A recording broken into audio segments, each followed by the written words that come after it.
আইনি ব্যবস্থা নিয়ে কথা বলতে চাই না। Kolkata high court, supreme court, entire বিচার ব্যবস্থার প্রতি পূর্ণ আস্থা আছে।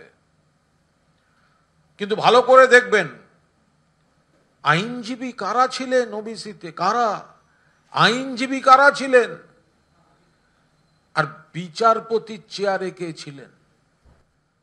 সেই একই কম্বিনেশন উঠে আসছে। কিন্তু চাকরি খাবো, চাকরি হতে দেব না, সেই একই রায়দাতা আসছেন। শুভেন্দুকে সব রকম ভাবে বিরোধী দলনেতাকে প্রোটেকশন দাও, ব্ল্যাঙ্কেট প্রোটেকশন।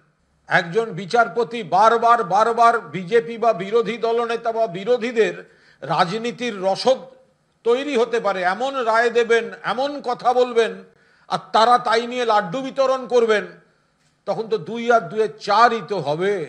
বিচার ব্যবস্থার প্রতি পূর্ণ আস্থা রেখে বলছি যে ওবিসিদের জন্য মমতা বন্দ্যোপাধ্যায়, মাননীয় মুখ্যমন্ত্রী যেভাবে এগোচ্ছিলেন, সরকার যেভাবে এগোচ্ছিল, সেটা হাইকোর্টের রায়ে বোধহয় ন্যায় বিচার হলো না।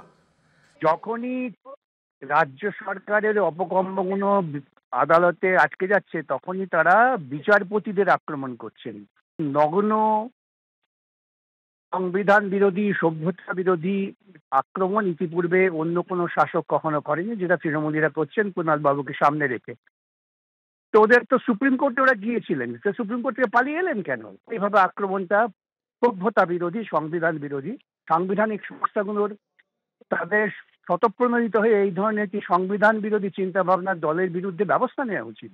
ওবিসি অন্তর্বর্তীকালীন স্থগিতাদেশ হয়েছে হাইকোর্টে, অন্তর্বর্তীকালীন, ইন্টেরিম, এবং এই বিষয়ে আইনি আর কি করা যায় সেটা রাজ্য সরকার দেখছেন। এবার এই বিজেপি হচ্ছে ওবিসি বিরোধী। এই বিরোধী দলনেতা যিনি লাড্ডু বিলি করেন, তার মুখে আমরা ভাষা শুনেছি যারা একটু আদিবাসী, ওবিসি, তাদের সম্পর্কে, এই বীরবা, হাঁসদা, এরা সব আমাদের জুতার নিচে থাকে। দেবনাথ, হাঁসদা জুতার নিচে থাকে। এগুলো আমরা এই বিরোধী দলনেতার মুখে শুনেছি যিনি লাড্ডু বিলি করছেন। মমতা বন্দ্যোপাধ্যায়ের যা অবস্থা হলো, আমাদের গাঁয়ের কথা আছে, জালও গেল গামছাও গেল। অর্থাৎ 17% হিন্দু ওবিসি, মাইশ্য সমাজ, কুর্মী সমাজ, যাদব সমাজ, আগরি সমাজ, তিলি, তেলি, কুম্ভকার, স্বর্ণকার, মালাকার, নাপিত, এরা তো গেলই, এরা বুঝে গেছে।